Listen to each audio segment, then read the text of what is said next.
Fluffy vibes in the unicorn zone. Corsi's leading with a megaphone. Sparkling minds with a playful twist. Fluffy atheism can't resist.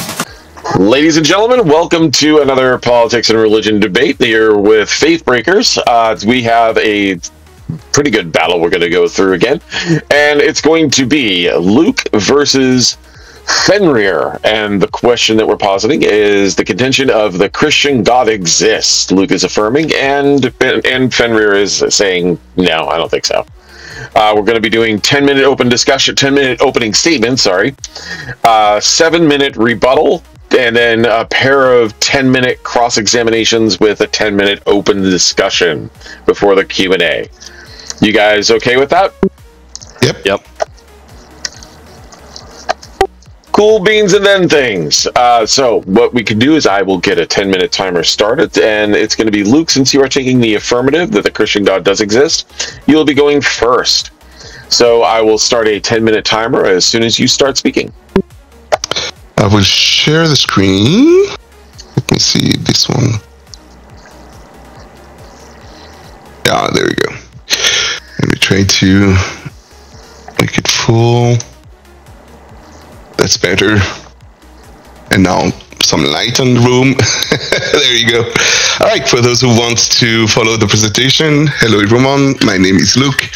I am not a debater. I am someone who is coming from a computer background, but today I am going to have this debate. So hello, thank you, Corsi, to accepting this moderation for this debate. It's really kind of you to accept that. Okay. And hello to Fenrir, who doesn't have Fenrir names for some reason today, but I will try to be in my best behavior with this thing, calling it different names than what I am looking at right now. If you could activate your camera, that would be easier for me, because I wouldn't have your name under my face every time I look at you. That would be really good. Yeah, apologies. I don't own a webcam and can't get on because of people would fuck with me if I got on cam, unfortunately. So apologies for not being able to.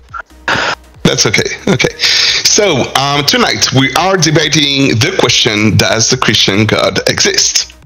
I'm reading my introduction. I'm not, like I said, I'm not a debate guy, so I'm reading out of it. So before we dive into the arguments, let me briefly explain how we arrived here. Fenrir originally challenged the PNR server as a whole on the question, does God exist? The existence of God. Out of many, I was the one of the few who accepted the challenge. There was some turbulence with the moderation team. I requested safeguards against the excessive mockery that Fenrir had, but instead it was dismissed as a part of the game, and that led me to be labeled as a Fenrir. I don't remember the name. Anyway, there was a role added to me. It was a mistake that was corrected later, and now it's fine. Before our official debate could even happen, Fenrir was banned or wasn't able to make official debates altogether. So instead of doing that and let the discussion die, he proposed that we continue in a less official settings, the one that we have today, here on the same server. I accepted, trusting that today's moderator will ensure fairness and keep things orderly. This is written for a reason. This debate, then, is not only about the question of God's existence, it's also the outcome of persistence, overcoming obstacles, making sure serious issues get a fair hearing. So for the real introduction for this debate, you have a little bit of a backstory before. I want to bring us back to the question I want to ask Fenrir directly. In writing, I said, what would you need to observe in order to accept the existence of God as described by the Catholic Church? That was the main question I asked him a few months ago.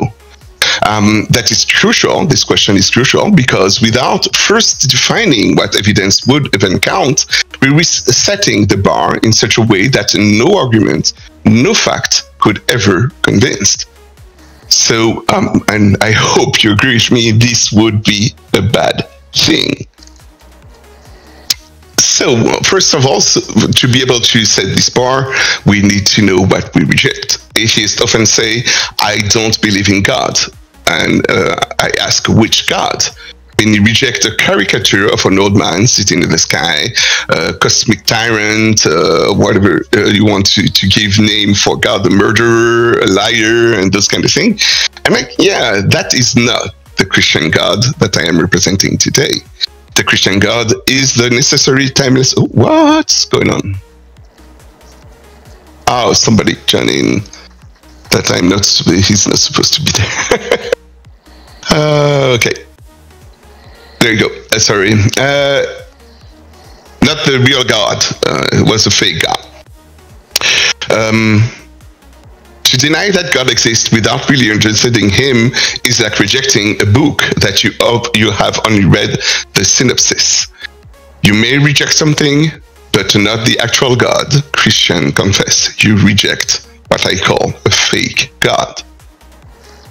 So today I'll use the analogy of the coffee cup. Imagine that you walk in a room and find a steaming cup of coffee on the table. What do you naturally conclude? Someone made it. You would think, well, perhaps this cup has always been there. You don't think, that perhaps this cup has always been there. You don't think maybe it appeared out of nothing. You infer a cause because causes are the only reasonable explanation for things that begin to exist.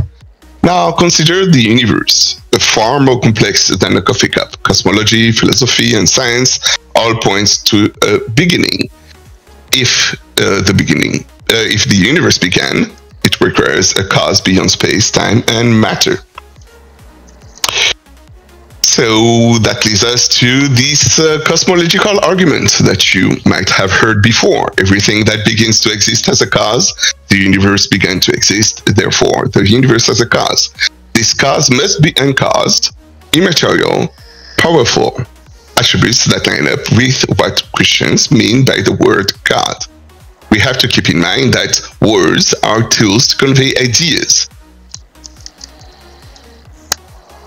I've been speaking for 5 minutes and my microphone muted. Words are tools to convey ideas. One of the many ideas conveyed by the word God is that uncaused cause that I'm speaking of. Then you have, once you have this God, uncaused cause, you might ask, well, what about the Christian God then? Why the Christian God specifically? Here I will appeal to history. The claim that Jesus rose from the dead is not a myth, but grounded in real historical data. The crucifixion, the empty tomb, the testimony of the disciples, and the explosive rise of the church. Those are evidences, historical evidences that I can present in this debate. These facts, accepted by even critical scholars, are best explained by the reality of God acting in history. Christianity grew under persecution through persuasion, charity, and conviction in the resurrection. Other major religions usually rose with either political sponsorship or military expansion. Tonight, my case is simple. We all already know deep down that causes exist just as surely as coffee cup proves that coffee cup maker. To deny God often means that denying a caricature, not the real God, not the true Christian God. The universe itself testifies to a transcendent cause, and history points to a God revealing himself in Jesus Christ. Fenrir, if even a coffee cup convinces of a maker, how much more should an entire cosmos and a risen Christ convince us of God? Thank you for listening. I think I will leave the rest of my time. Okay. Oh, cool. Thank you. I was scared for a moment. You actually have like a minute and a half left, but... Yeah. Point of moderation if he doesn't want to use that minute and a half. I'm not sure if I was the only one, but if Luke had a slideshow, for me, it's frozen on the first slide. Yeah, I didn't see any slides either. Ah, come on!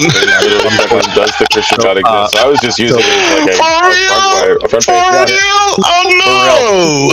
Oh, now I see the conclusion. If you want to put all of the slides, if there are a few of them, if you want to put all of them in the side chat, that'd be great. Yeah, that would be nice.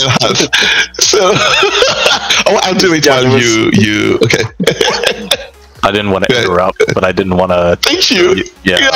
Oh no. Oh, so okay. I will continue the same chat. Thank you very much. Oh my word.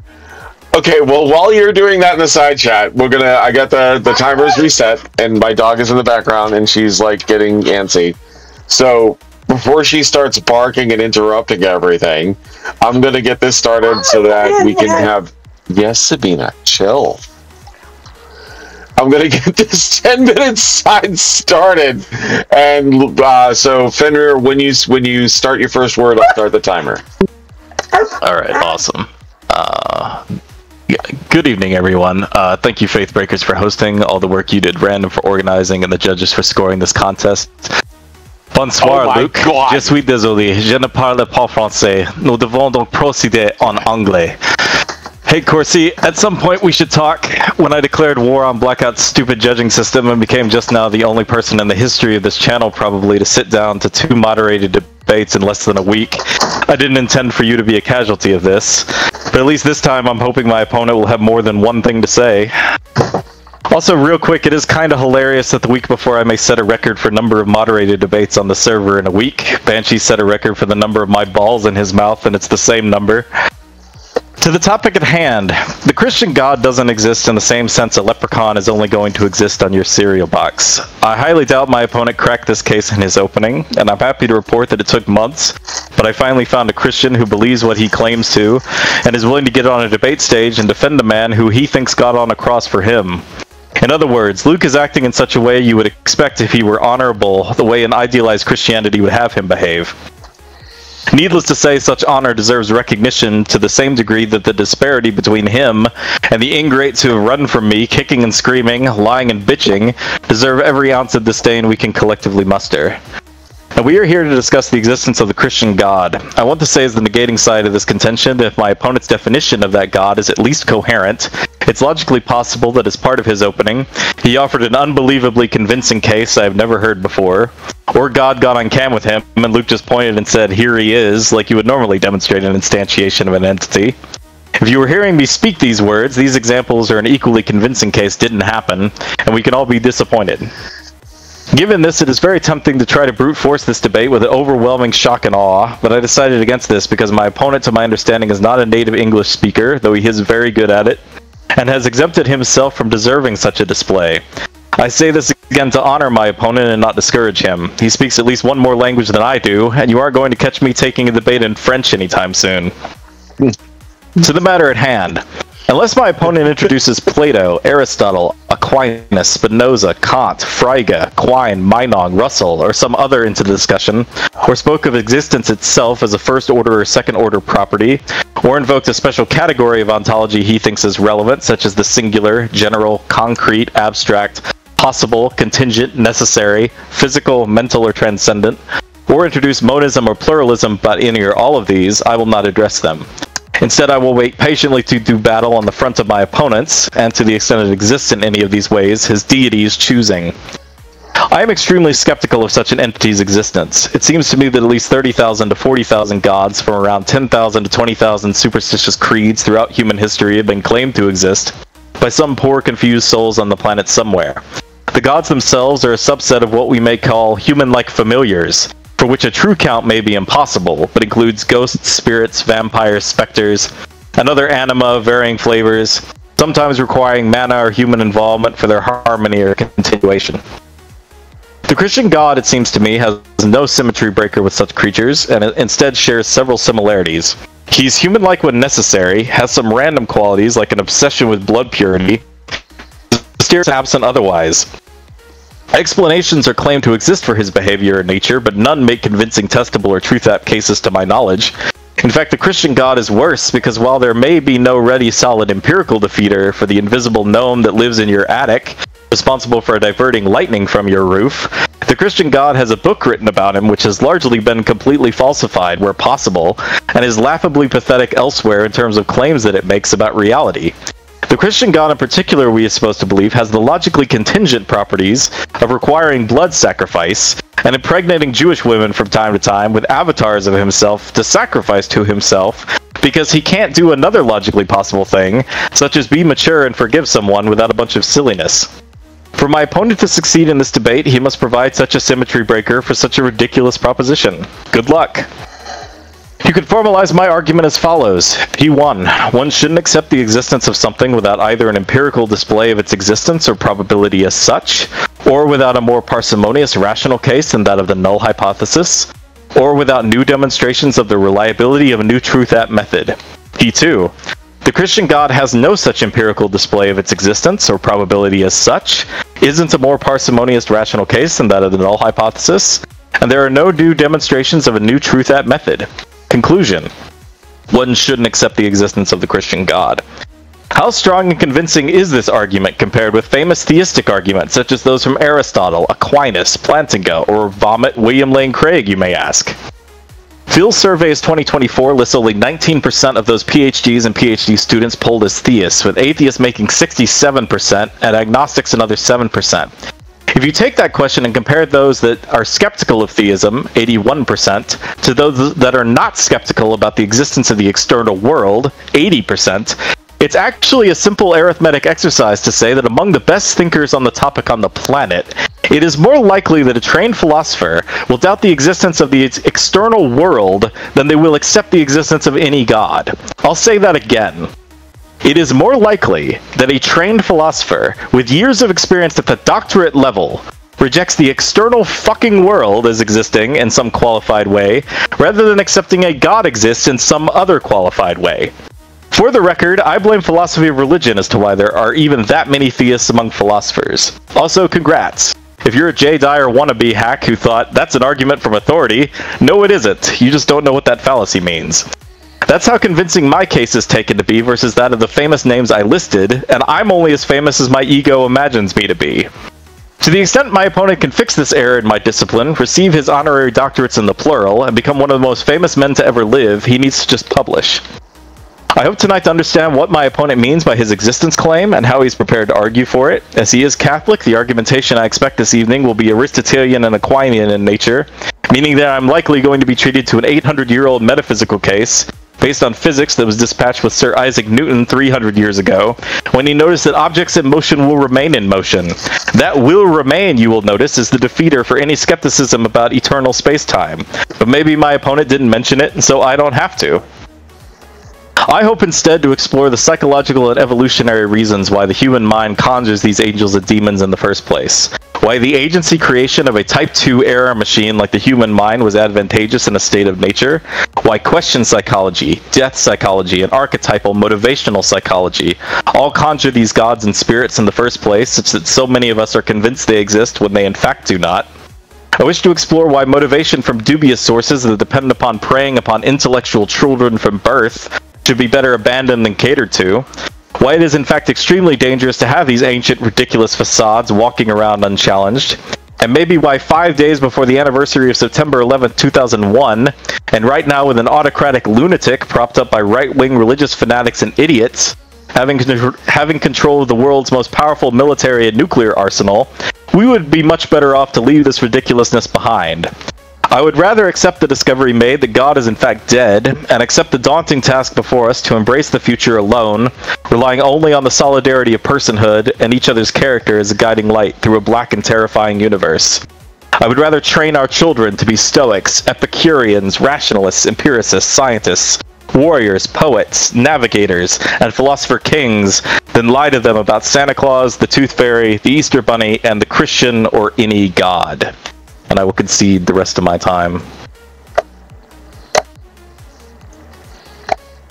Okay.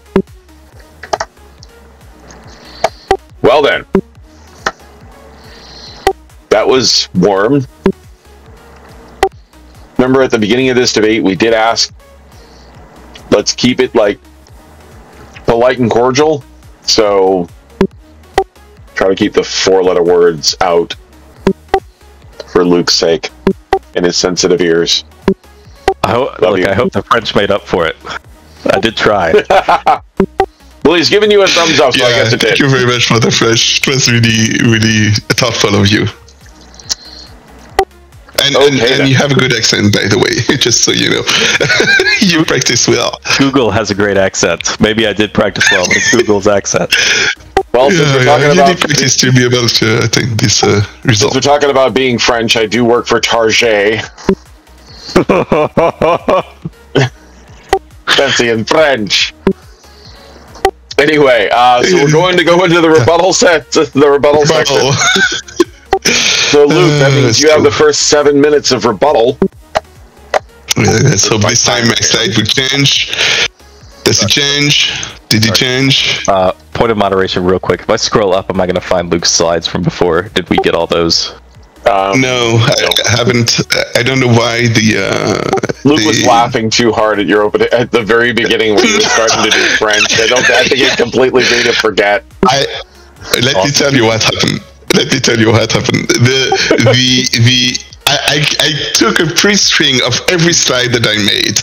I copy-pasted in the chat, but the chat said you put a too many picture at the same time. No, I'm like, come on.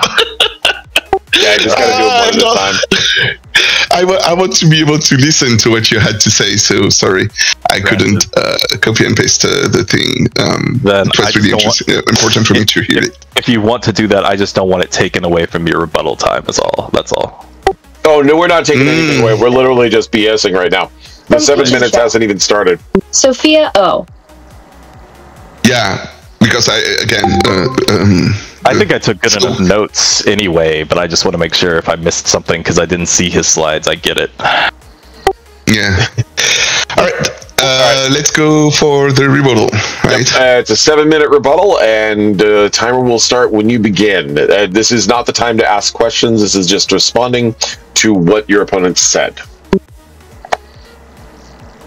Okay. So thank you for this presentation. You, like Corsi pointed out, did not use a lot of anyway, bad words. So it's thank you for that. And I felt just a little bit of mockery in there, but I understand that it is your best behavior, and thank you for that. So Fenrir, you have spoken. Now that I want to take a step back and examine not only what you said, but how you said it. This debate is not just about trading opinions, your opinion. It's about offering real argumentation. So for that, I need to demonstrate or to talk about what is argumentation. Basically, I'm saying that you didn't argue. An argumentation is a set of arguments that an evidence organized in a structured and coherent manner to support a position, an idea. Its goal is to convince or persuade the audience of the validity of the speaker's stance. A good argumentation relies on logic, fact, concrete examples, statistics, testimonies, and other forms of evidence. It must be clear, precise, and anticipate my counter-arguments in order to address them. Now, compare that to the definition that what you presented. Did you truly give us arguments? I heard premises, premise 1, premise 2, and conclusion, but the thing that you presented is more akin to what we call skepticism. Like, is it real? Is it really a proof? Or this kind of thing? Those are, how do you call it? Speculation, I think. No, it's not speculation. It's a different word, but it's not an argumentation. That's what I mean. It's like you casting doubt on what I said, or could have said, because it's the tradition. You didn't have what I said. You just cast doubt on it, but there weren't those things. The concrete example for which I asked for at the beginning. What would you need to observe so that you are convinced that there is a God? This is the thing I wanted to hear in this introduction. I didn't hear it. My next diapositive, does it work? Tell me it works. Yeah? Yep, it does. Okay. I hope. Define...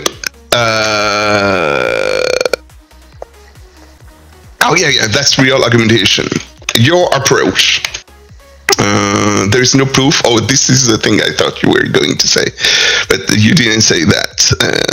You didn't say we don't know because you didn't address the argument from a cosmological argument. So I need to skip that. I created a slide for that. It's not according to what you said. Okay, my day is going well. Doubt is not disproof. Oh, this one is important.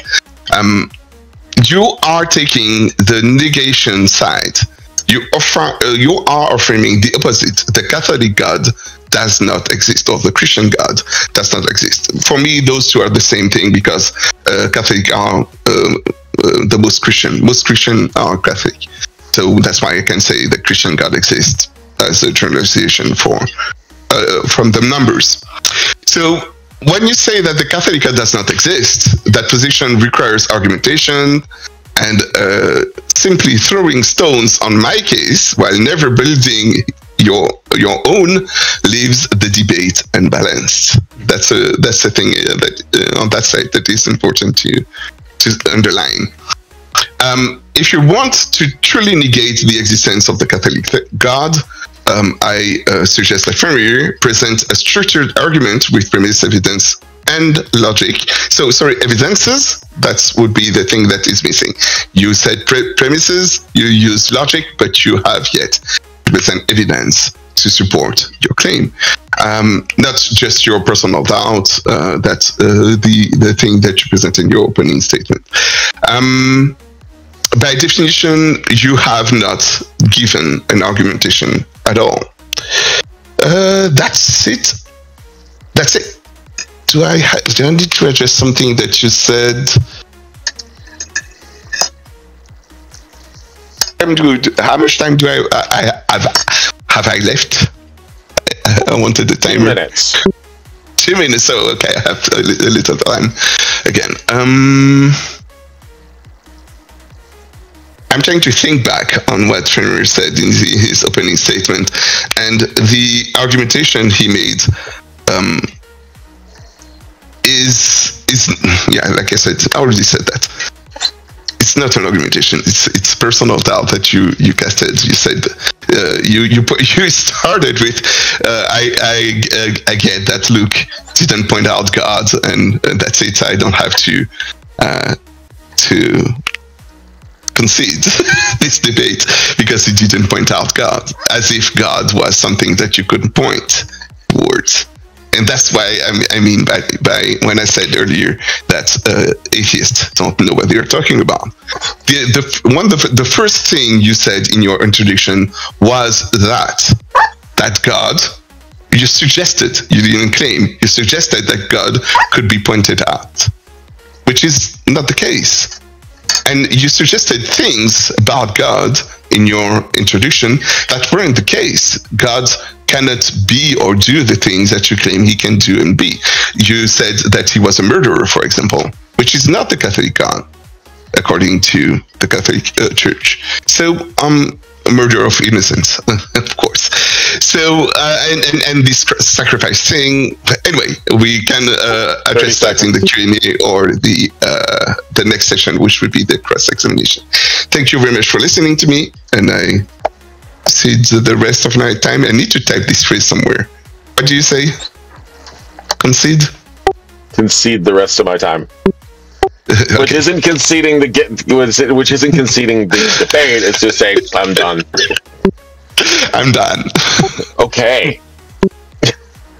So at this point, it's on Fenrir. Fenrir, you will have the same 7 minutes to give your rebuttal to your opponent's opening statement, and your time will start when you begin speaking.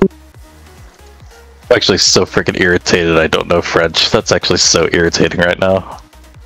My opponent began with a description of the history of this debate, kind of the drama between me and the admins. I didn't hear anything I disagreed with. There were very good reasons for that drama to happen. Some people don't think so. I don't care what those people think. I am very happy, though, that Luke agreed to do this. I really appreciate it. My opponent wants to know what it would take for me or to convince me that God exists. So that is a fair and a very elegant request that I could take the next 20 minutes talking about, but I'll try not to. I will say, though, that as far as an argument, I did provide one. I put it in the side chat. I said, P1, one shouldn't accept the existence of something without either an empirical display of its existence or probability as such, or without a more parsimonious rational case than that of the null hypothesis, or without new demonstrations of the reliability of a new truth method. Now, that last part is the one that I hope to get into with the cross-examination when Luke is questioning me. Basically, it's about what possible types of great leap forward in terms of epistemology human beings can take. There are only two great priors of this in human history. The first, I would claim, would be kind of the leap out of sort of mysticism with the philosophers when they first kind of noticed, hey, rational argumentation and sort of eureka moments like who was in the bathtub? I don't remember. I want to say Eratosthenes, but I think that's the wrong Greek, in the bathtub. And then I would say that the scientific revolution of kind of the 1600s was another great forward leap, where empiricism and rationalism became the dominant forces epistemologically of the 20th century and beyond. And to ask me kind of what it would take, that would take a paradigmatic shift, this kind of new thing I'm asking you for. That would take a level of genius that I don't know if we're ever going to see again or in the next thousands of years. It may be the case that sort of the happy marriage between empiricism and rationalism takes us to the heat death of the universe, for all I know. So that was a very interesting thing Luke is going to question me more on, I hope. Let's see. My opponent wants to make sure I'm in fact rejecting a god I've in fact researched and know what I'm rejecting. So my opponent doesn't know this, but I was raised in a right-wing Christian cult. I have read the Bible more times than any other book that isn't a textbook, and I am quite sure I understand the kind of God I am rejecting, so I don't think that applies to me. He brought up the cosmological argument and fine-tuning. So any claim of fine-tuning I'm fine with, but I would like to know if the universe is fine-tuned, exactly how it is fine-tuned, how he knows this, instead of just merely an anthropic principle. I would like to know, for example, why, if the universe is fine-tuned, what it's fine-tuned for, because it doesn't seem to be for life. So 99.99% of the universe is hostile to 99.99% of all life, 99.99% of which is already extinct. So unless the universe is finely tuned for like black holes and like heat death and maximum entropy, it just seems like it's badly designed. So I think the cosmological argument fails. He mentioned the historical resurrection. So the four Gospels, for example, disagree on very fundamental details. And I have copies of the different things the Gospels say about even the resurrection. And as far as historians go, to my knowledge, everything that isn't a forgery only ever mentions the fact that people believe these things. It doesn't mention anything credible remotely about Christ's resurrection itself. So maybe my opponent can present me something, but I am way more a philosopher than a historian, so he can feel free to correct me. Let's see, what else did he mention? So causes exist. So this is the Aristotelian kind of Aquinian thing that I predicted that a Catholic theologian of any stripe would make. Coffee cup, therefore God. Well, I don't want to invoke David Hume's name anymore. I recently had a very uncharismatic debate where somebody butchered Hume for me for a while. But the nature of cause, suffice it to say, is not at all clear.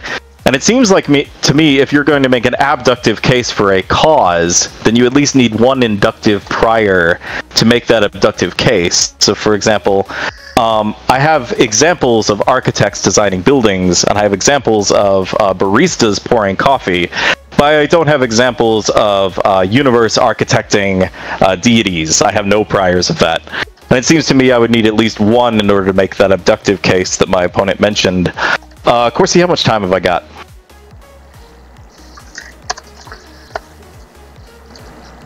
Two minutes. 2 minutes. 2 minutes is a lot. Let me see if I want to revisit something. Let me just real quick. So Matthew's narrative says that after the Sabbath, Mary Magdalene and another Mary went to the tomb. There was an earthquake, and an angel descended from heaven to roll the stone away and sat on it. The Roman guards were in fear and went unconscious. The angel tells the two women, "Jesus is not here, take a look. Go and tell the disciples that he's going to meet them in Galilee." Then the women leave to tell the disciples. Mark's narrative says that after the Sabbath, Mary Magdalene, Mary, the mother of James, and another woman named Salome, I guess, I don't know, went to go anoint Jesus with a standard burial practice. They go to the tomb, the stone is already rolled away, and inside the tomb was a man dressed in white sitting to the right, and they were amazed. The man tells them that Jesus is resurrected and he is in Galilee, and he will meet the disciples there. Then the women go away and don't tell anyone because they're afraid. So I have lists. It doesn't seem to me that the Gospels are even in agreement as to the case of the historical Jesus, and if the Gospels aren't in agreement, then I don't see how a coherent historical case even gets off the ground, is what I would say in my last 2 minutes. But again, I'm not a historian, and my opponent can correct me as he feels necessary in cross. And I will end there, I believe. Alrighty, everybody's finishing early. Holy cow.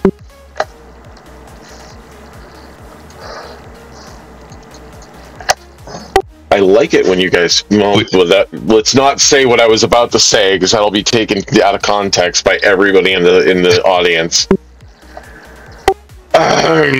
Shut up, Shalix. Anyway... I knew Shalix would respond to that. Anyway, so we're going to go into cross-examinations. This is where you get to actually talk to each other. Who knew?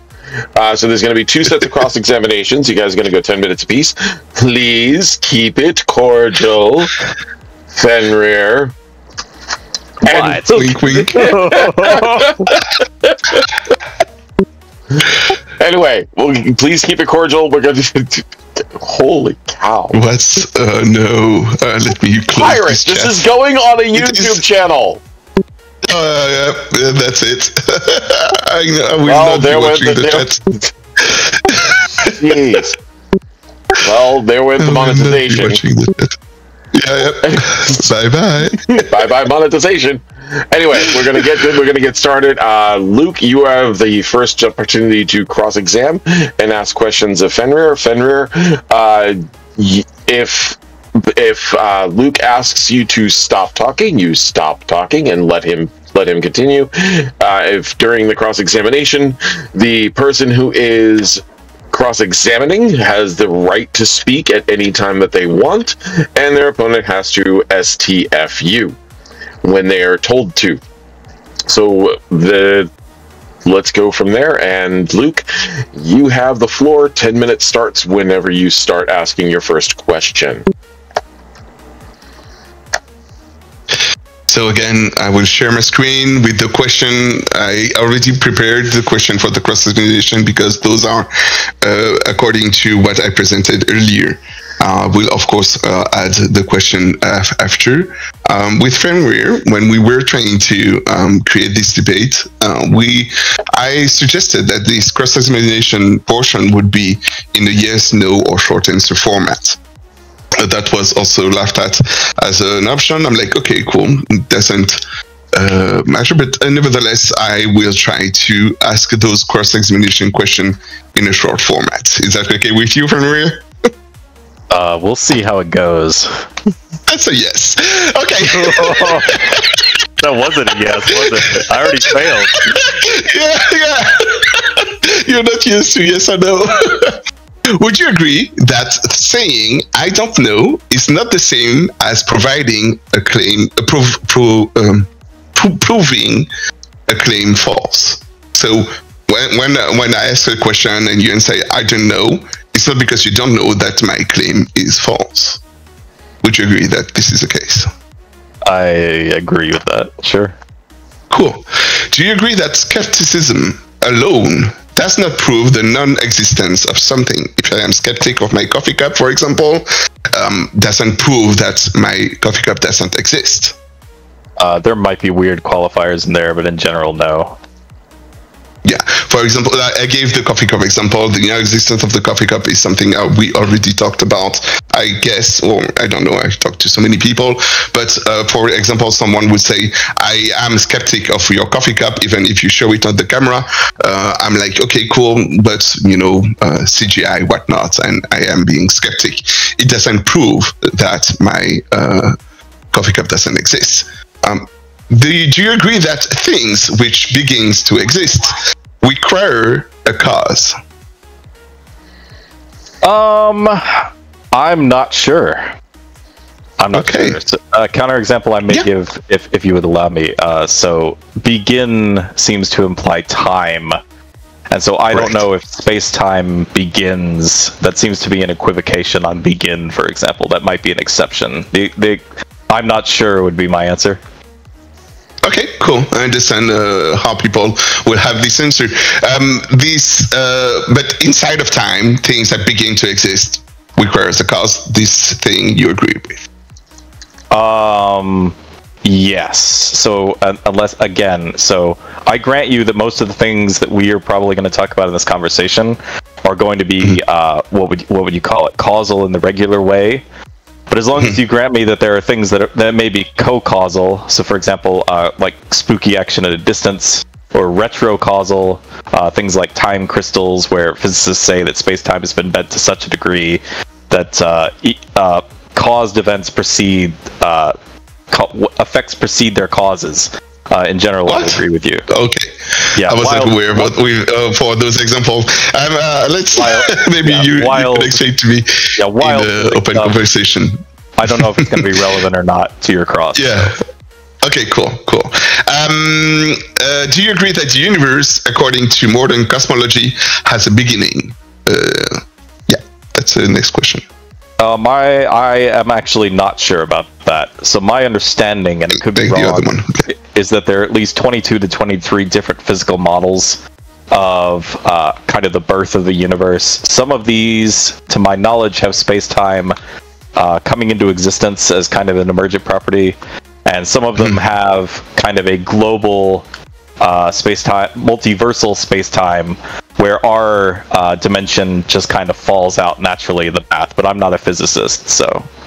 Yeah, I understand. So you have those theory that I heard about, the one you presented, and those also have a beginning. Like if you ask the one who says our universe is the result of another universe colliding, or two strands colliding with each other, these are things that could be there, but those things that collided are in a maybe not the same time. Like you said, our time is different.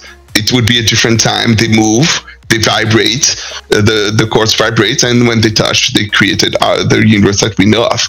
Nevertheless, there has been a beginning to that universe, or at least the rules at which they vibrate.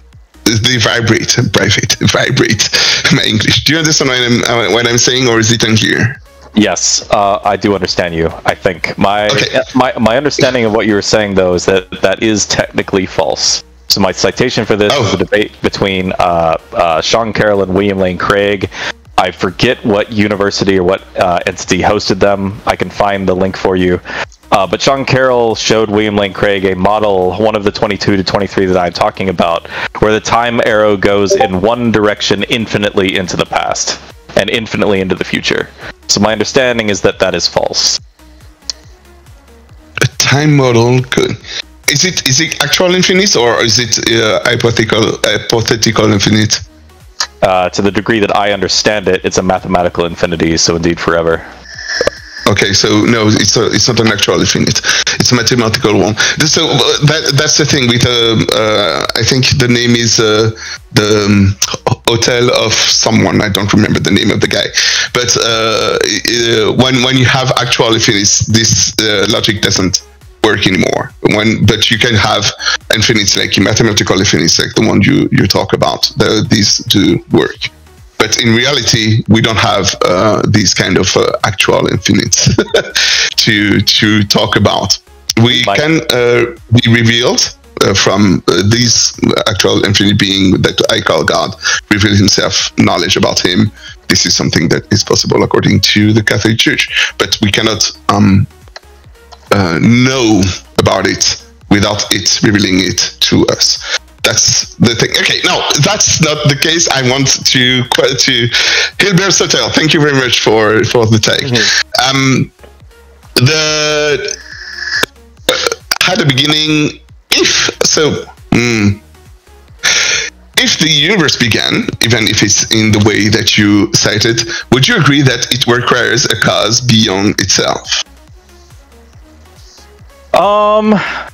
I would, especially if you're going to use the, and I don't want to quibble on language. I don't want to do that unnecessarily. I don't want to bog down your cross. But if you say the universe specifically and not the cosmos in the Sagan sense, where the cosmos is everything that is and everything that will be, if you ask me that question with the universe, I would say no. If you ask me the same question but with cosmos, I would say yes. I believe is the right answer. The universe would have a cause beyond itself, which would be the multiverse or the cosmos. The cosmos itself would not. Would not. Well, so it doesn't require a cause beyond itself. The cosmos doesn't require a cause beyond itself. Correct. It's not apparent to me that it needs one, though. Okay, does the cosmos has a will? Can it talk? No.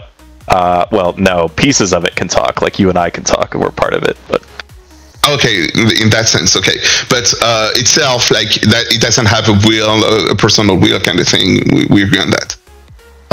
Yep. Unless some weird version of pantheism turns out to be true. yeah. But okay, cool. So knowledge about what we call the cosmos cannot come from revelation. Am I correct? Depends on how you characterize revelation. So, in fact, revelation is. So you actually might know this coming from the Catholic tradition. So it was actually a very, very long Catholic tradition of revelation that eventually led to the idea of natural revelation, right? In the early sciences, where nature reveals to us because nature is architected by God, allegedly. That's what gives the sciences their power, especially in the 15 to 1600s. Yeah, it reveals in the sense that it is there is order in nature. There are things that cannot be made by chance. That's what it means by nature reveal God to us. But anyway, my question was about this universe, or sorry, what was the name you used? It was Cosmos. Yeah, Cosmos is the name that you use. Thank you very much. So this cosmos could not have doesn't require cause beyond itself, can be self-caused. Do you know of any other thing or any other thing that you can name that has this quality? Anything else? I don't know. Not to the same degree the cosmos does, but I wouldn't expect it to. So I would expect the set of all things to act differently than any constituent member of that set. So. Okay. Yeah, okay, big word.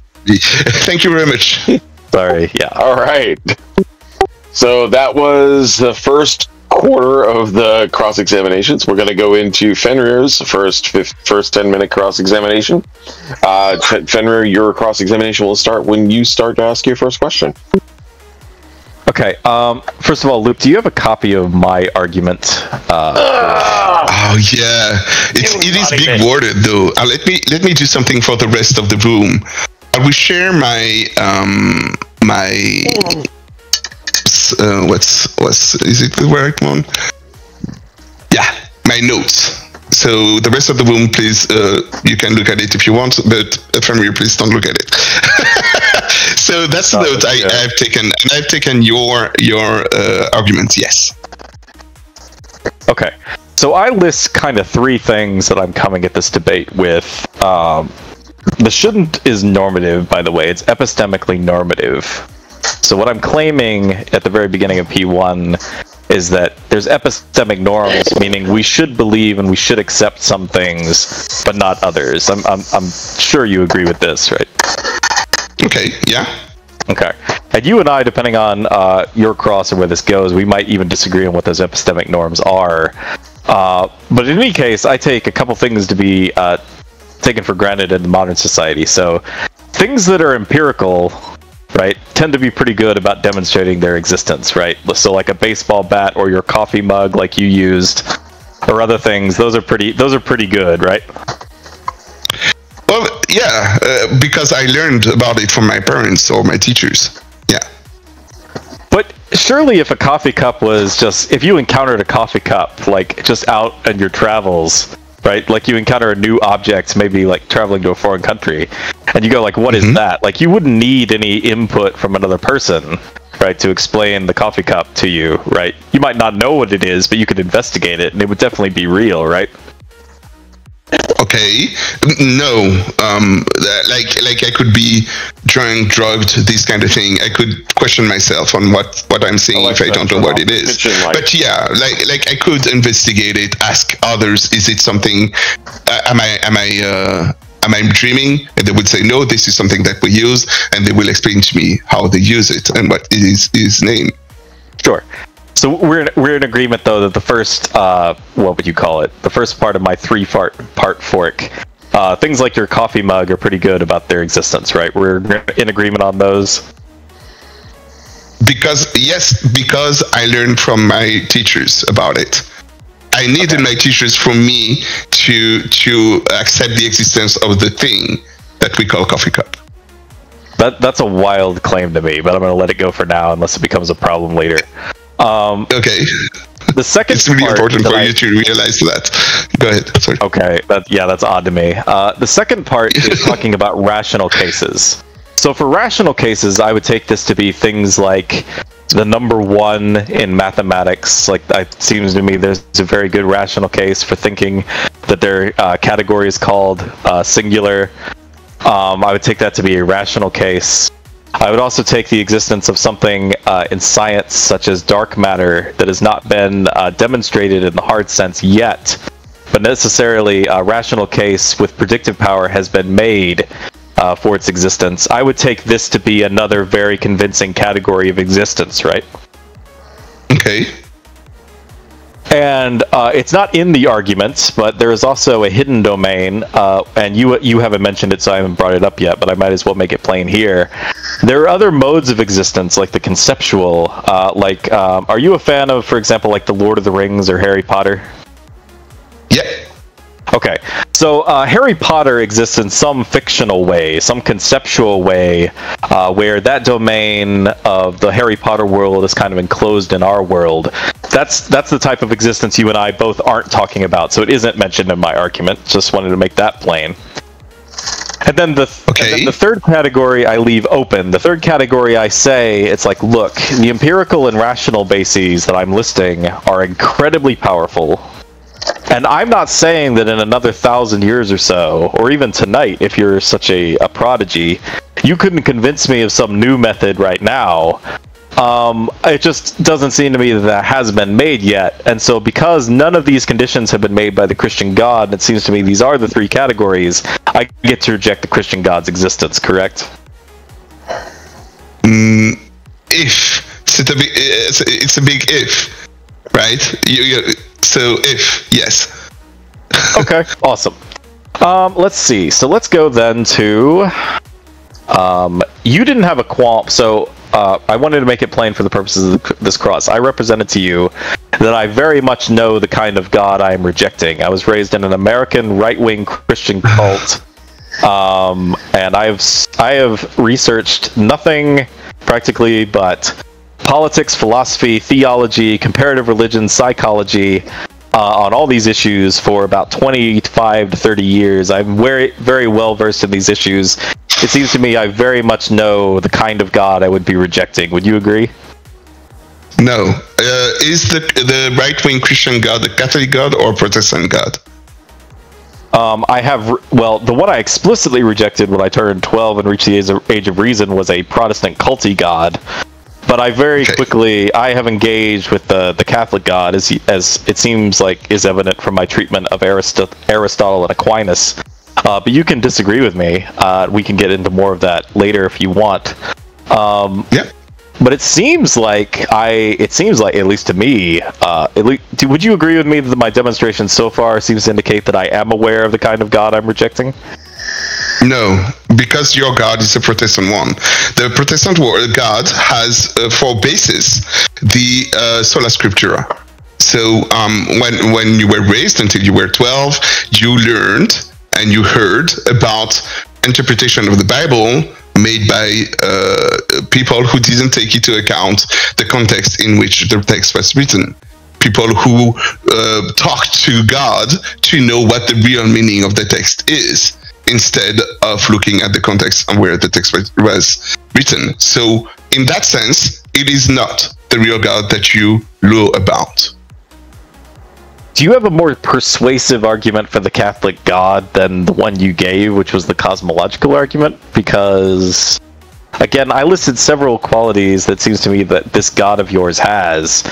So, for example, this obsession with blood purity, this thing where he needs to... Blood purity? Yeah, correct. So, at least in the Bible, the theology I'm familiar with, evil is kind of portrayed as this, like, black smoky substance that kind of infects your blood when you do bad things. And in the Old Testament, yeah. And in the Old Testament, that God, what he needs is he really needs some butchered meat. If it's on fire, that's really great. But anyway, he smells that, and that's pleasing to him. And that's where, so basically, he's doing all this leper keeping. That's the fake God I was talking about. The one that you're just describing is the fake one, the one you believe in and that you rejected when you're 12 years old. This is the one you're talking about. The real God doesn't ask for those kind of things. He doesn't care about blood. Wait, hold on. We're talking about the God of the Old Testament, right? Your interpretation is a mistaken interpretation. Therefore, the God that you're describing is a false God. Wait a minute, hold on. Do you believe in the story of Cain and Abel? It's a fictional story. Cain and Abel were fictional characters. Oh, I'm so glad, dude. I'm so glad. This debate is so much smarter than my last one. Thank you. Glad. Yeah. Thank you. Actually, yeah, I have a joke question for you at the end of this. I'm so glad we agree that story was fictional. But anyway, why is it represented in that story that Cain's offering is rejected, but Abel's is not? Can you tell me? Oh, it's to make how do you call that? An excuse. What's the word in English? You know, like what's the word? People in French. Analogy? No, not analogy. Excuse. It's when you a reason, just to give a reason for him to kill the other guy. Wait, hold on. God motivated Cain to kill Abel? No. Okay, God revealed this story to those who were living 3,000 years ago, 6,000 years ago. We don't know. He revealed this story for a certain purpose. Cain and Abel's story. The purpose of this story is to know that God asks you things, and if you listen to Him, then you will be better. That's the purpose of Cain and Abel. And if you don't listen to him, you get worse, and it goes to the thing that is the worst thing, death. Okay, this is a wild take, but okay. Do you think that Jesus, when he was alive, thought the Cain and Abel story was an allegory, or do you think he thought it was true? Fictional characters. He was aware they were fictional characters. So what you have to understand, do you know Stanley? Stanley is the one who invented Spider-Man. That's the Marvel guy. I was like, is that a theologian or philosopher? Because Marvel. No, the Marvel guy, the one who invented Spider-Man. This one. Oh, so Stanley is a real character, and he's also a fictional character. Do you understand? Yeah. You've seen him in the movie. You've seen Stanley appear in the Marvel movies. So when you see him in the movies, that's a fictional character. But he's a real character also named Stanley. Okay. Yeah, cool. All right. So Cain and Abel might be real characters named Cain and Abel, but what we talk about them the way they are described in the Old Testament, is fictional. So when Jesus says Cain and Abel, or whatever name he says, he might be referencing the real one or the fake one, like we will do with Stanley. Do you understand? Not quite, but we need to stop having fun, and we need to get your thoughts. And we need... The 10-minute was done about like a minute and a half ago, but I was just letting it go because you guys were just having fun with this one. We need to talk more about existence. We need to talk more about existence. All right. That's what we need to talk about. Oh boy. Cross-examination part 2. So that was right. We're moving on to cross-examination. Like I said, you got I muted myself so the recording didn't pick it up. And you guys were just having so much fun with the Cain and Abel thing. I was like, I don't want to stop this. It's too entertaining. God crap. So like you were about a minute over, but I'm not going to count it against you because it's all in good fun. So we're going to start the cross-examination part 2. And cross-examination part 2. And again, Luke, you get to start. So I will start the 10-minute timer when you ask your first question. Do you agree that if you cannot describe the God you reject, then you may not be rejecting the real Catholic God? Sure. Cool. So, like we talked about in this person and cross-examination, a God that asks another person to make a sacrifice might not be a good description of who God is. That's the thing we will have in the Q&A after. Not the Q&A, but the open conversation. You'll see what I mean. Do you agree that you are here defending the claim that the Catholic God does not exist? No. I think yeah. So there you go. I have. Thank you. Yeah. Sure. Yeah. No. I have the burden of the null hypothesis. Yeah, so that's the thing about the reason I ask this question is because most atheists, when they come to this debate, they forget that they have to defend their claim and to argue their claim. And what they do usually, and that's what you did, you try to put holes in my claim instead of supporting yours with evidences. So that's the thing. That's why I asked this question. Do you agree that if you cannot provide evidence against God's existence, then you haven't met your own burden of proof? No, I don't, but I have. Okay. So it's kind of irrelevant. You have provided evidences? Yeah. At least I answered. Oh, cool. Yeah, at least I thought I contested your opening in my rebuttal pretty well, so... contesting is not evidence against. Okay, so do you agree that the vast majority of historians accept that Jesus was crucified under Pontius Pilate? Sure. Again, I'm not a historian. I don't know. Yeah. Okay, cool. Just so that we are on the same page, right? I'm not talking about resurrection. I'm talking about crucifixion, which is a different part of history. Yeah. The answer would have been far different if you had said resurrection. Yeah. Yeah, but I asked for crucifixion specifically, and that's the thing I wanted to make sure that we were on the same page. Do you agree that many critical scholars, even skeptics, accept the empty tomb as a historical fact to be explained? Nope. But again, I am not a historian, admittedly so. Okay, well, shit. For the purpose of this debate, I don't want to get into those historical facts, but those are the evidence that I present to support the claim that God exists. Keep in mind that it is really important that you look into it if you want to look for evidence for God. God interacting with the Word. One of those ways to interact with the Word is to leave the tomb empty, and the emptiness of the tomb, and the other things I listed earlier. We will get through them later. Do you agree that the explosive rise? This is the next one. The explosive rise of the early church is historically unusual and requires an explanation. Historically unusual, no. Requires an explanation, sure. Cool. You disagree it is historically unusual.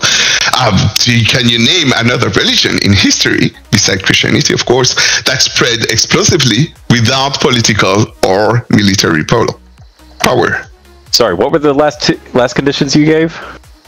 without political or military power.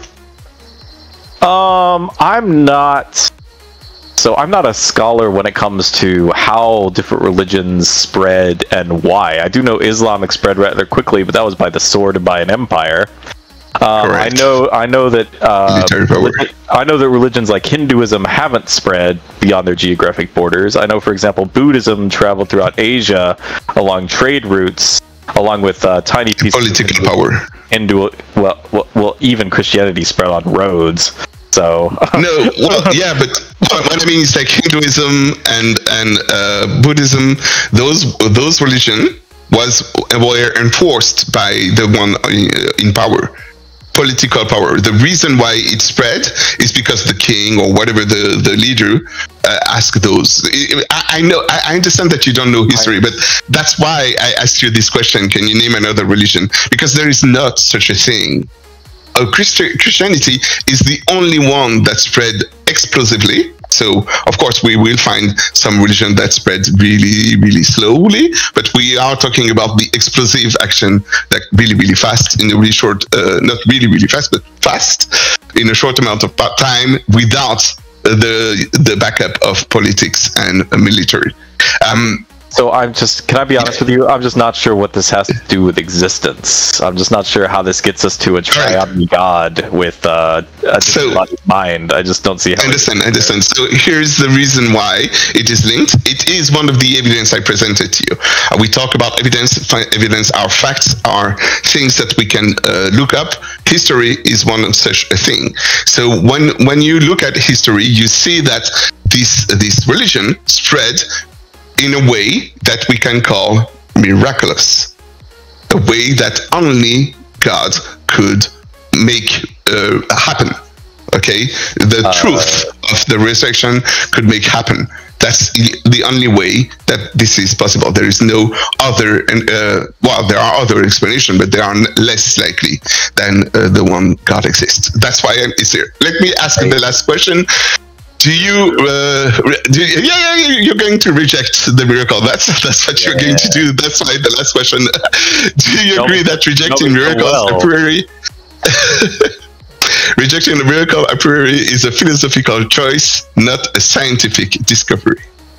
Correct. That's why this one in the chat. That's why I reject miracles a posteriori. I have very good evidence, but miracles do not, in fact, happen.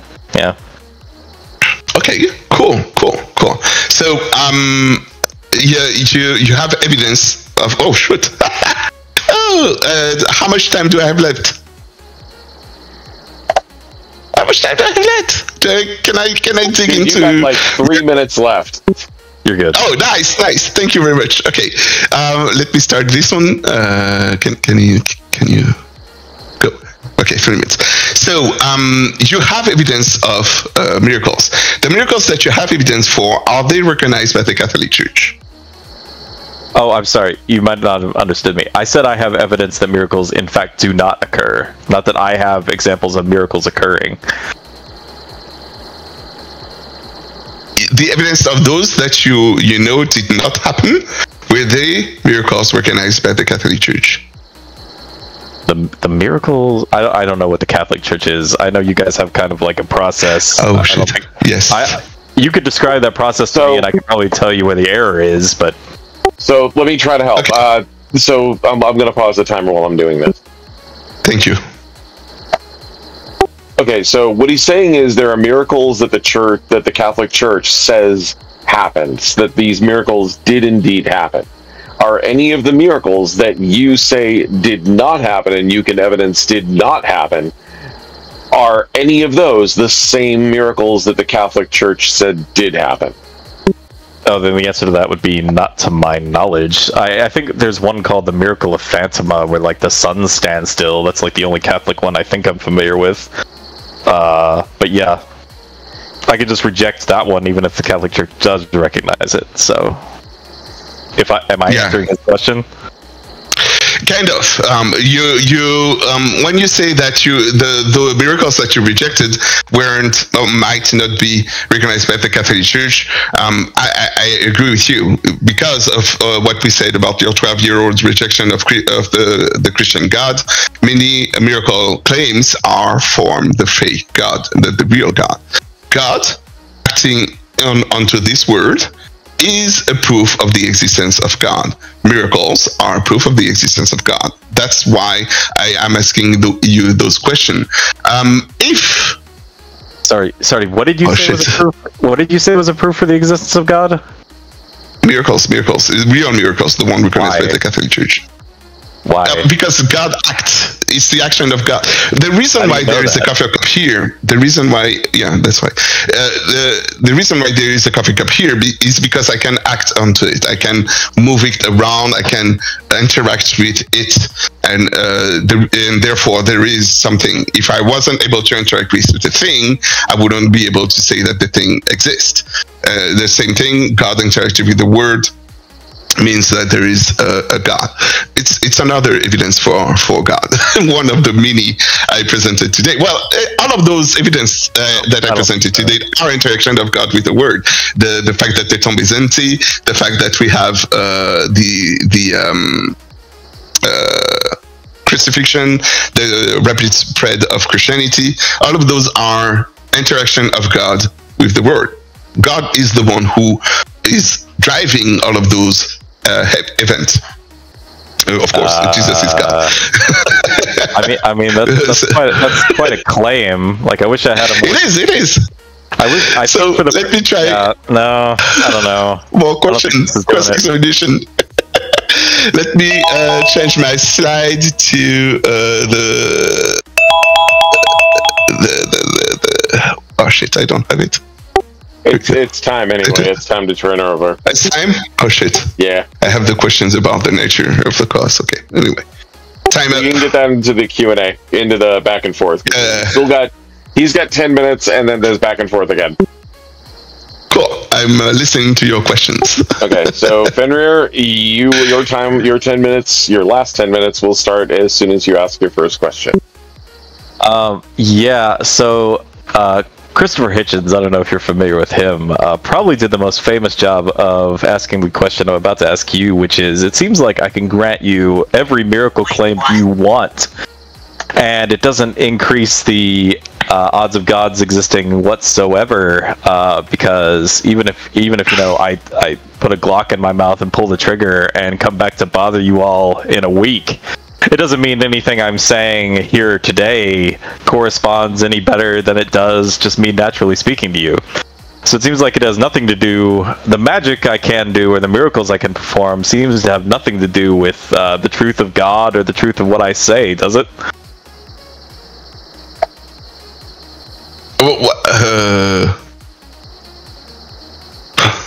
Let me ask again? Yeah, sure. Yeah. Let me give you an example. So in the Bible, right, when Moses and Aaron go to basically perform magic tricks and warn Pharaoh, right, that God is coming, or God is pissed off at him, Pharaoh's magicians can do magic, can't they? Remember, fictional character, those characters are fictional. Yes, they can do magic in the story.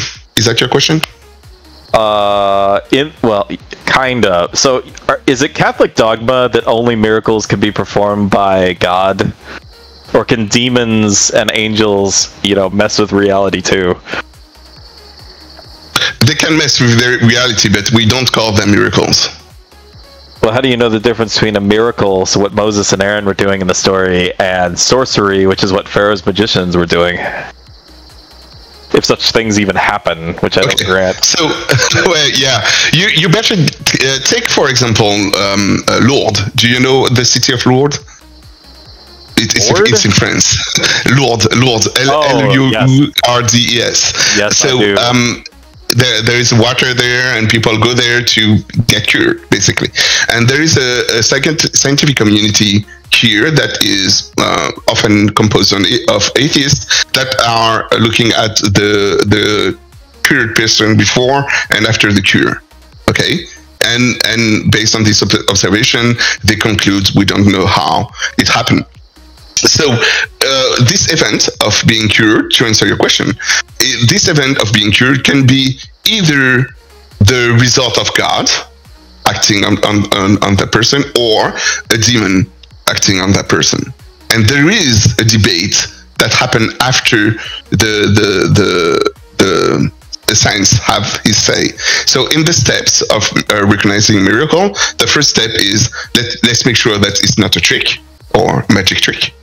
The second step is, who is responsible? Is it the devil, or is it God, or is it another God? We open the possibility for another God. Some people theologians can come in and argue for their God. In Lourdes, it's kind of difficult because Lourdes is a place where the Virgin Mary appeared. So usually they don't come to argue for these specific events. So of course she did, yeah. I hope that answers your question. So, not quite. So look, I don't want to be a jerk, but I don't think that the miracle case is going to get you to existence. I don't think that any case you've made involving the cosmological or the historical case. For example, if I gave you a very convincing narrative about why Christianity flourished in Europe, why Christianity is the dominant religion over, say, Islam, if I gave you a very convincing case as to why Christianity spread the way it did, based on geography and not God's power, for example, would that explanation be preferable?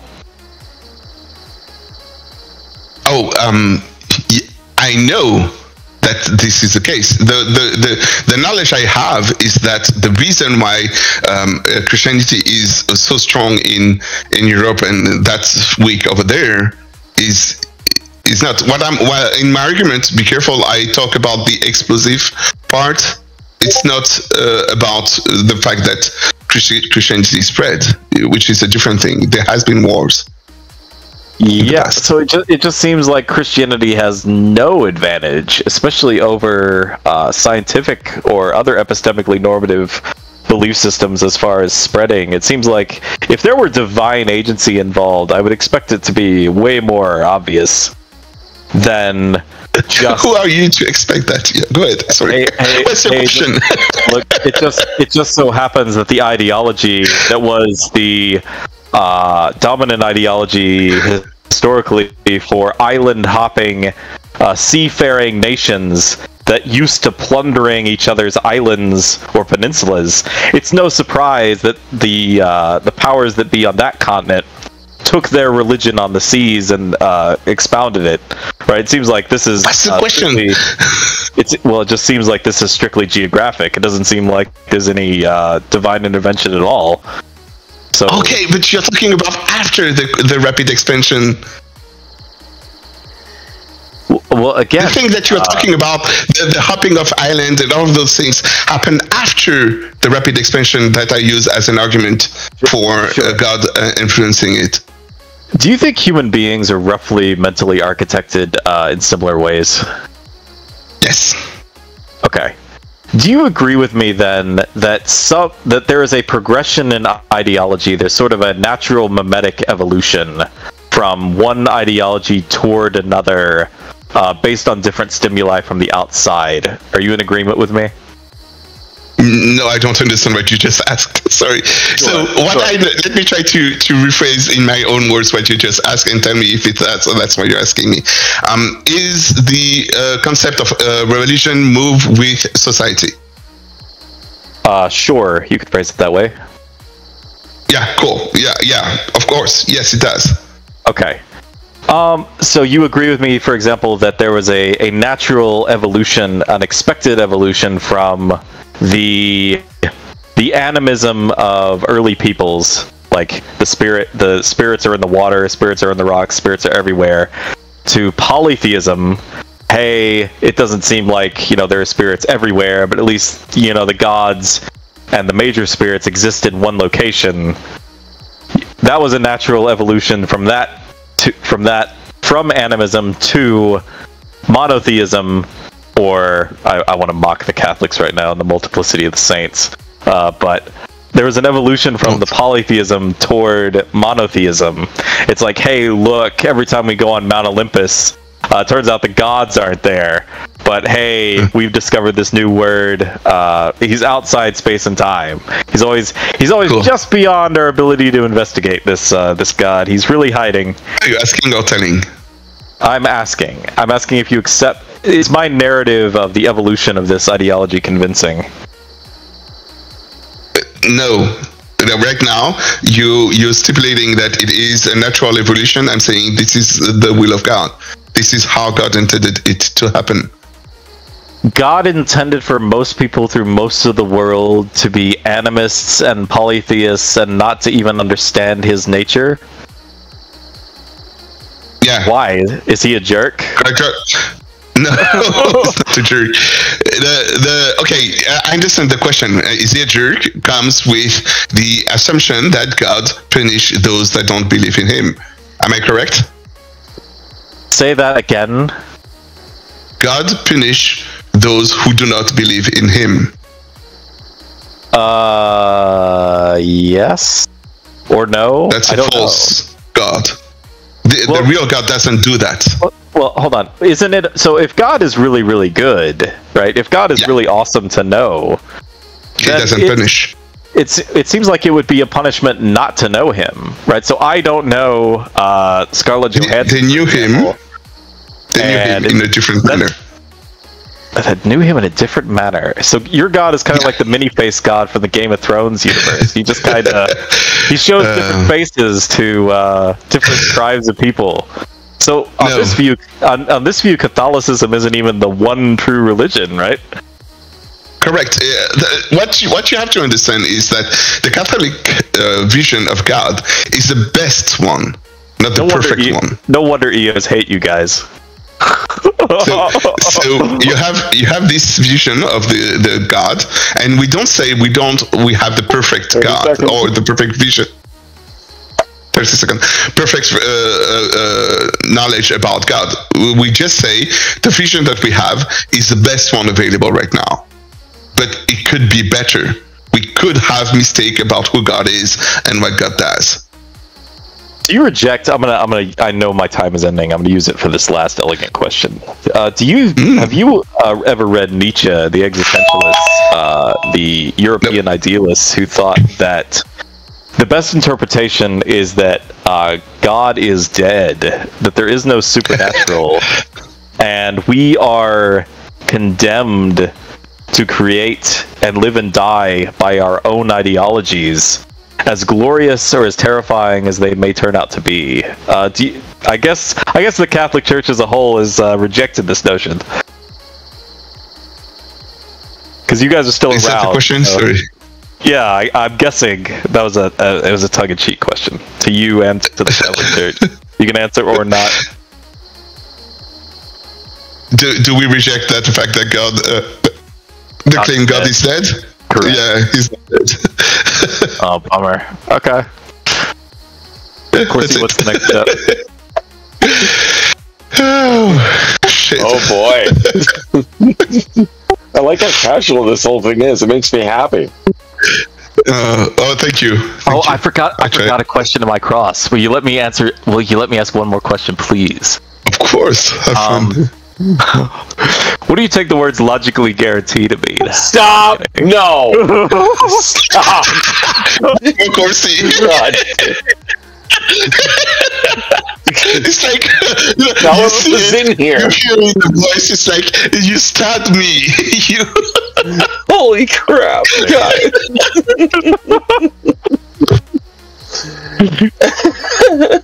I had to do that for Corsi. Yeah, thank you so fucking much, asshole. I completely forgot. I was gonna start my opening or start my cross with that. Oh, goodness me. So, if Bellip is in here, is Bellip even in here? Oh, thank God he's not. Oh no, he is. Hi, Bellip. Did you hear the question? Do you need him to repeat it? We don't need him to repeat it. No, we're going into So we're going. It's supposed to be 10-minute open discussion, but this is just so much fun. I'm okay with it going long.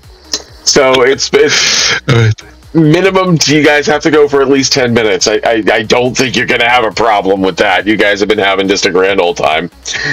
So go ahead, start your open discussion. I'll just kill it when you guys say, Corsi, please stop.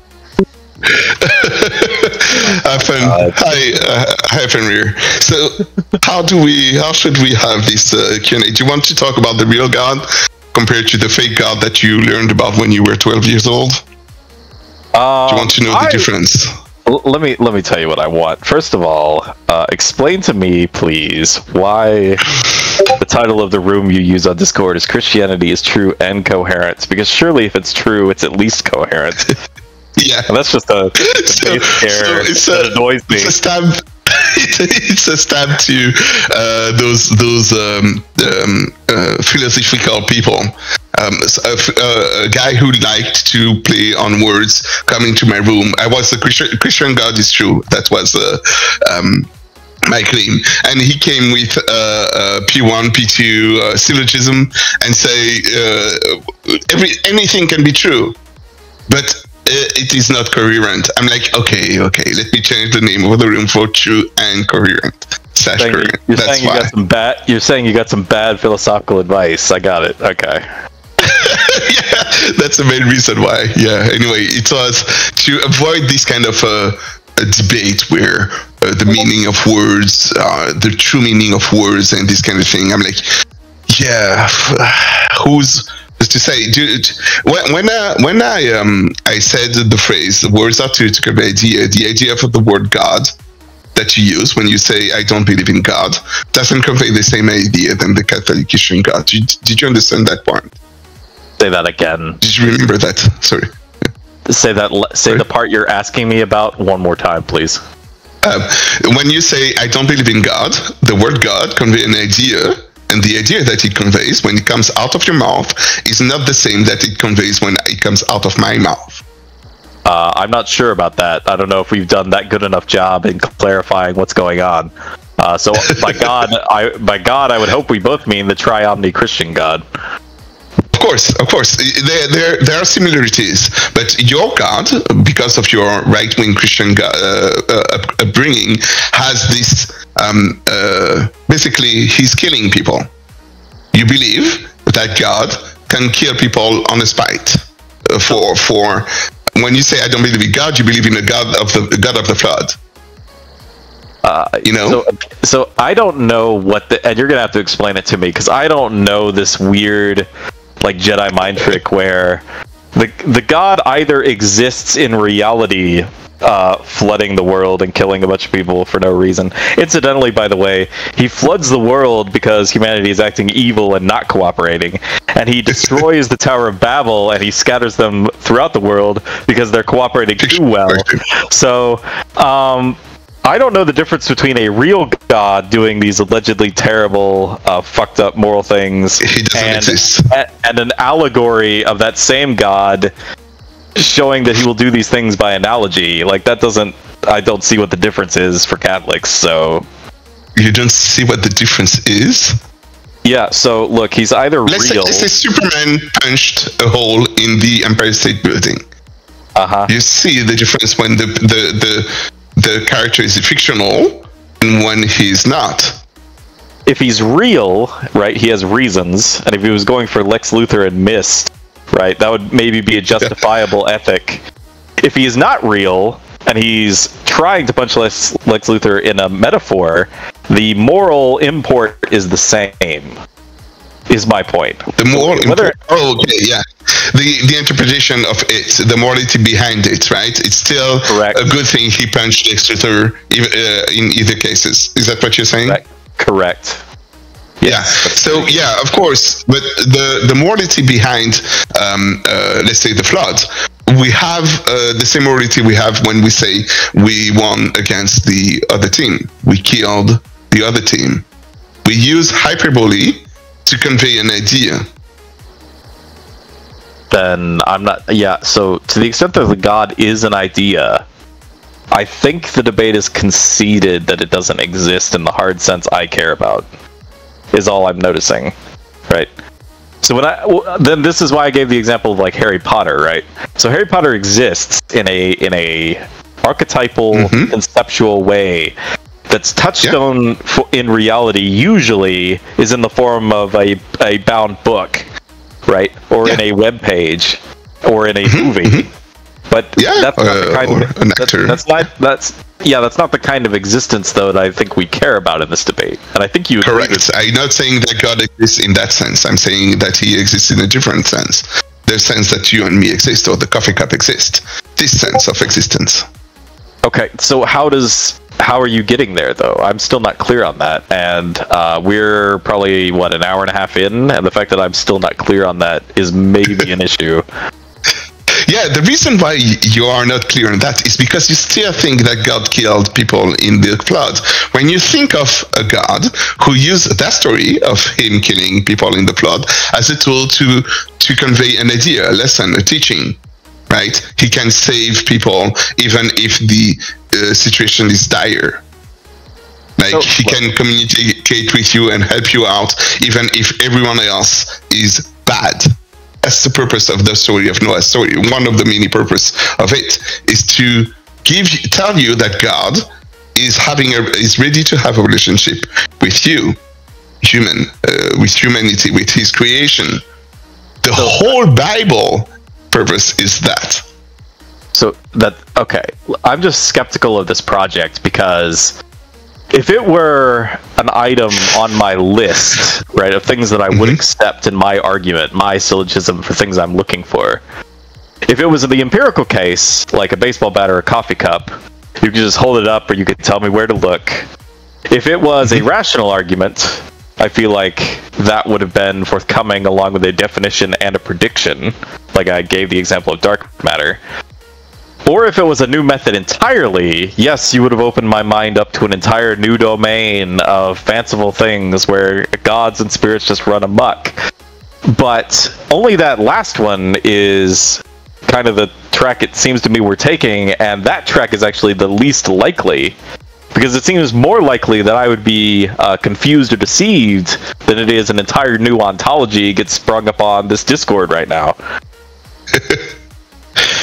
What can I say? That's the thing that most people on Discord in your situation, most atheists I heard about when it comes to debate on the internet and whatnot, they believe in a fake God. There has been this debate about this guy who says he's not a Christian but is a Christian.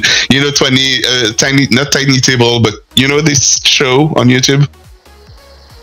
Say the name again. I don't remember the name of the show. It doesn't matter. What matters is he said something along the line, atheists don't know what they are talking about. Right? Oh, Jordan, that's what he said. Jordan Peterson. That was hilarious, by the way. The only deontological Kantian, and my professors promised me that they existed. The only Kantian deontologist I've ever seen get on a stage and try to do the Nazi thing and try to defend that notion of deontology. Fucking hilarious. I didn't think they existed, but it turns out they do. But yeah, I'm familiar. I'll watch that combo. So go ahead. Yeah, so if you've seen that, you heard him say he tried his best, but the question he received was about a fake God. The assumptions that people were making when asking the question were assumptions that was false about the real God, false claim about the real God, like the one you said about not Adam and Eve, but Cain and Abel. So for the purpose of this debate, though, does it even matter? Yeah. So look, I'm not going to pretend I came into this this discussion free of bias, but to the extent that I try very, very hard to eliminate all kinds of bias, it seems to me you can just defined your God and made the best case possible, and we all could have just walked away and left it at the mercy of the judges. But I don't think that's... Did you? Yes, I did in my introduction. I made, but you didn't see the slide, but let me pick it up again. Because the Christian God is a necessary, timeless immaterial cause of our reality and the personal being who revealed himself in Christ. This is the Christian God. That's the definition I gave. That's the one I worked with. If I had a very elegant argument for why reality couldn't be caused by something outside itself, you like it? To hear it? Yeah. Oh yeah. Well, let's hear. I'm scared. Go ahead. Sure. So if you're going to make the claim, right, that something was necessary, right, for reality to come into being, or necessary for reality to be the way it is, right? Seems like I can ask, is that thing real or not? Okay, that's a true dichotomy. If it's real, right, then it's kind of self-contained, or the question is malformed.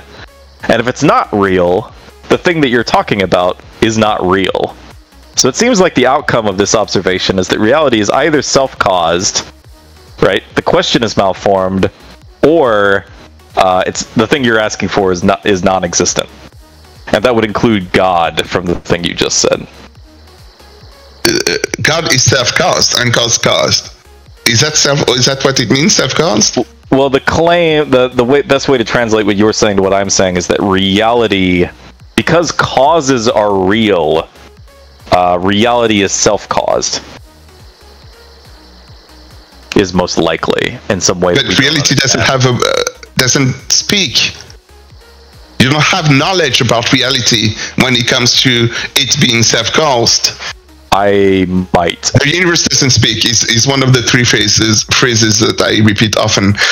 There are three phrases. The characters of the Old Testament are fictional characters. Hell is a choice, and the universe doesn't speak. When you don't have this information, knowledge is acquired through speech right now, or personal experiences through our senses. So when you have this universe that is self-caused and doesn't speak, we agreed on that in the cross. He doesn't have a will. The cosmos doesn't have a will. We agreed on that.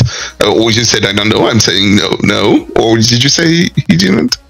So I don't remember. So even if that were true, and I don't grant it for a second that speech is required, or will might be some way to convey information through our senses. It doesn't have to be speech per se, but a way to transfer information from one brain to another one, or one source of knowledge to another source of knowledge. Hold on. Would the starting place for both of us be to agree on this then, that consciousness is necessary for knowledge?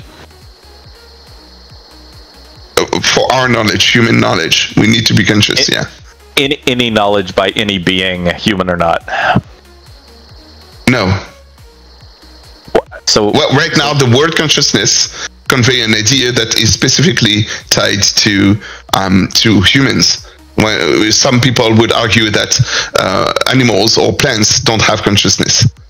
I'm like, okay, we could have an argument about that. So that's why the word consciousness applied to humans. I don't think so. For the purpose of this debate, I don't even think it matters. You can qualify it as human or not. Because even by that example, God not being human wouldn't have knowledge, but maybe you get around that with the Trinity somehow. I don't care. So if knowledge is justified true belief, and beliefs necessarily depend on conscious states, it seems to me like consciousness would be required for knowledge. Are you asking or telling? I'm asking if we agree. No, I said you have to add the particularity of human in your claim for me to acknowledge it. Why can only humans believe things?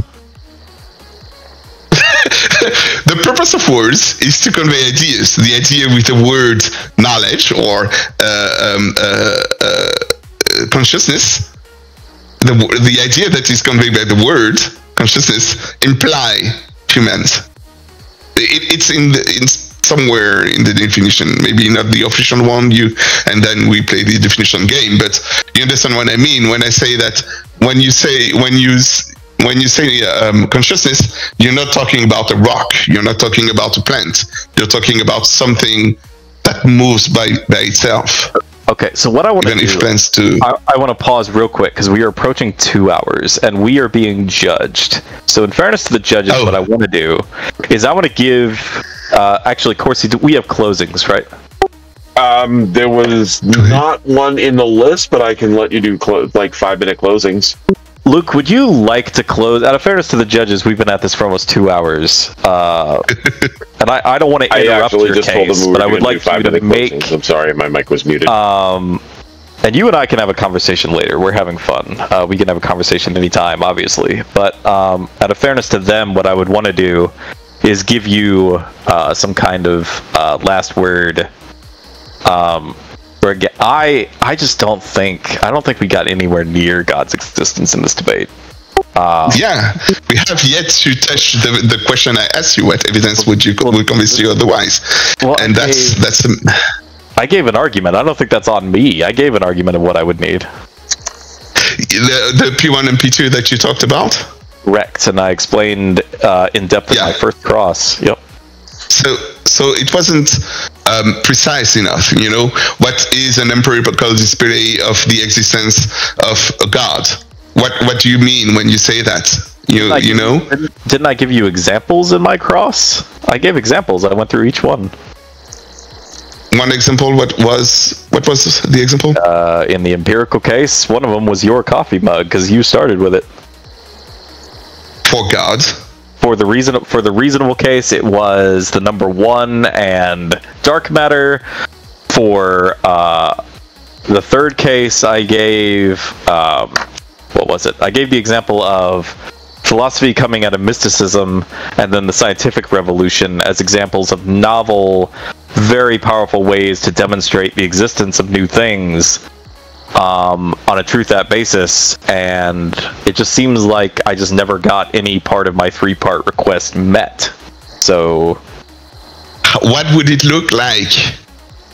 If I were to meet one of those, what would I have in my hands? Sure. In the empirical case, you would have something like a coffee cup. You would say, hey, this thing is God, and I would go, oh, hey, God, / coffee cup. If it was if it was the number 1 or dark matter, you would make a prediction. You understand that the first one is not the real God. If I were to present you something that is like a coffee cup, is not real. It's a fake God that you're asking for. And I agree with you when you say that this God doesn't exist. So that's why I say, what would change your mind about the real God, not the fake one? The fake one, now I'm agreeing with you, they don't exist. Go. Okay. But about the real one, the Catholic Christian God. So the second one was the rational one. So the second one is it's constituents like the number 1. It's transcendentals. It's things like axioms that you can derive theorems from, like in logic, mathematics, or set theory. It is things like dark matter, where you have predictive models where you can't instantiate it yet, but there's an empirical basis to believe things like this prediction will come to fruition. That was the second category in bulk. And then the third category... What does it look like in my hands? Again, what would I have to present to you?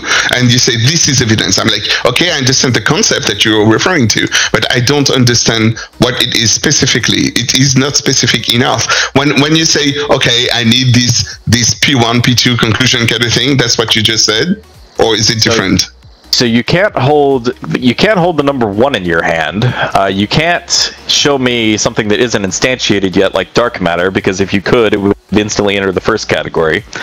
You could give me an example of a theorem. So an example of a theorem. What? Dark matter? You cannot hold dark matter in your hands. Well, I can't. Maybe you can. But you can. Right, but you can't. I said theorem, I meant axiom. You could show me an example of an axiom that I need to derive theorems that are non-contradictory, such as Euclid, Peano. There are other examples. I'm gonna butcher the third name, so I'm not even gonna attempt it. And then the third category I left open. So the third category is, look, I can give you several ideas for several new methods you could try that might be truth-apt. But the third category I left open, it was a la carte. It was you take your pick of what you want to attempt. and I just don't think. I just don't think it was meant. But I want to give us I want to give us short closings, and then I want to send the judges on their way because they've been more than generous. Yeah. I did not expect it to take 2 hours. I know you guys have been going. It takes a long time. So what we're gonna do 5-minute closing statements, and then we're gonna go into Q&A, and the judges can just hand me their things during the Q&A. So I will start a timer. 5-minute closing statements, starting with Luke. Thank you. Thank you, Fenrir, for this joyful conversation. I was glad to not hear so much. Not at all. I don't remember if there was. I didn't get into it. I didn't underline it. So thank you very much for that. I presented the case that the reason two reasons that God exists. I presented the argument from the prime mover argument. I presented the evidences of God interacting with the Word, not the resurrection, but the crucifixion and all of those things, a quick expression of Jesus. I also corrected the view that you had about God. You had a view of God that was a mistake. From your questions, every time you say God did this or God did that, I'm like, no, that's not what God did. Be careful, you are talking about a false God. So I kind of tried to understand what would convince you at the end of this open discussion. I tried to understand what would convince you. You said, yes, I told you what would convince you. I'm like, yeah, but I still don't know what is the thing that I need to produce. And that's the thing I'm missing. Like, what would it look like?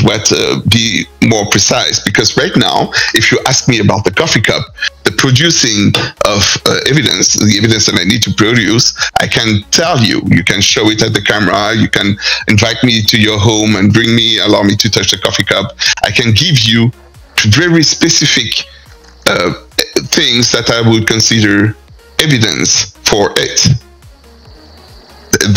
Those are the things that I would consider evidence. Some people would say this is not enough evidence. They are hyper skeptics. We talked a little bit about that earlier.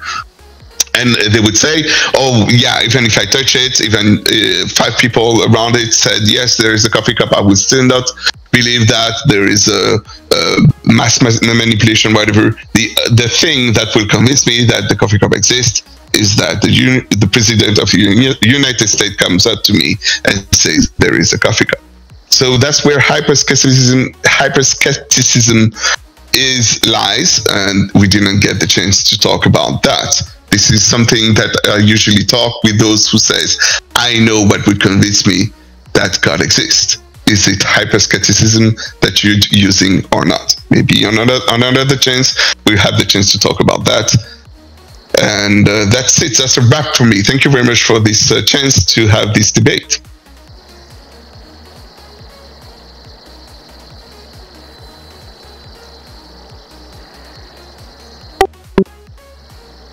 Of course. Okay, I am getting the scorecards just handed to me, so I got like 1,000 things going on at the same time right here. Oh, I got you. Okay. Yeah, you checking your DMs? Yes. Okay, just making sure. So it's going to be now, Fenrir, you get your 5-minute closing statement, and then we go into Q&A. Awesome. So again, thank you, Luke. I am actually very pleasantly surprised. This was much more pleasant than I thought this was going to be. Based on our history, I had this idea in my head based on your at least the way I was reading you, and I don't know if there was a language barrier or problem. But I was predicting you to grill me on ethics and sort of try to paint me as this morally bankrupt secular humanist. That's what I thought the yes-no was for, and I guess I had heard a snippet of your conversation where you did that to something else, so I'm hoping we can put all that bad blood behind us, because it seems like I was just mistaken, or you were mistaken, or something happened where we were speaking past each other. Yeah, this was very enjoyable. I do hope my French made you laugh. I will check later that it did. Yeah, I just don't think... I think that it would take us a couple hours to get to the bottom of this. What I do think happened is that I think I was not hyper-skeptical. I do think that I very much allow myself... there are kinds of entities that I think exist that I don't even tell people about, like objective morality. So there are things that I'm very open to existing in all sorts of odd modalities. I just tend to be an ontological conservatist and skeptic when it comes to metaphysical claims on any level. I think metaphysicians and sophists of all kinds peddle garbage, and you apparently have dealt with your fair share of this too, because you talk about people talking about false gods, things like this, things that you don't accept. So we have that in common. And I'm always looking for a way to marry Jungian archetypes and sort of the death of God in the 18th century and the 19th century with the nihilism and the political realism that has kind of taken over the planet. I think that there are great strides that need to happen in the intellectual history of humankind that we're just not ready for. I don't think we're ready for generalized AI. I don't think we're ready for Dyson spheres. I don't think we're ready for multi-planetary colonization. And I think we need to get there quickly. And if the Catholic God, it turns out, is going to be more useful a tool, I don't think this is the case for a moment, but if it just happens to be the case that the Catholic God is a useful tool in this regard, and it exists in some kind of descriptive, metaphorical way that can help us in the 21st, 22nd, 23rd, and onward centuries. I would just wonder where the heck was the Catholic Church during the Nazis, during the communists? Why the heck did it not prevent that catastrophe of ideology if the Catholic philosophy was the answer? I don't think it is the answer. I really don't. I also don't think, no offense to Luke, I just don't think God's existence was demonstrated at all. I think I was very clear about what kinds of things it would take for me to accept such a thing. And I just don't think the burden was met. I think Luke may well even be the type to meet that burden. Who knows? I just don't think it was met this evening. I do apologize to the judges that we kind of went a little long. That was my fault. I'll take a third of the blame for that. I'm one of the 3 people on stage, so with that, I will wrap everything up. Okay.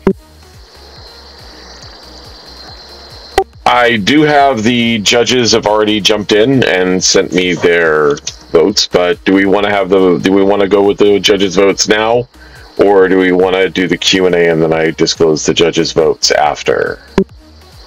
I'd love to do the Q&A. Luke's choice. Q&A first. Q&A first. Let's keep the suspense going. So I'm going to give the Q&A first, and I'm going to announce off camera to the recorded audience, so that because usually the Q&A makes the thing drag on for like 3 hours total. Holy crap! But yeah, I'll let you guys in. What I'm going to do is, if you want to ask a question, please raise your hand. I'm going to get them as soon as I can. I just literally saw Space Booties jumped in as fast as he could. So we're going to get Space Booties up there, and then we'll have him ask his question, and then we'll go back down and see until we run out. Why are you forgetting the logically? Bellop is coming up. You have a question for Bellop. Space Booties is coming up first. Space Booties, there you go. Forgetting the logically. Space Booties, you first. Dumbass. I rescind my question to Bellop. Oh! Oh man. Dear goodness. Bellop. Bellop, come on up.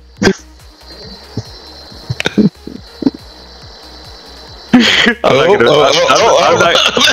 not gonna be able to keep from laughing at Bellop's face. I hope that's okay. Bellop, I got you up. Okay. Welcome up. He's jumping back down. Why are you jumping back down, Bellop? Oh man.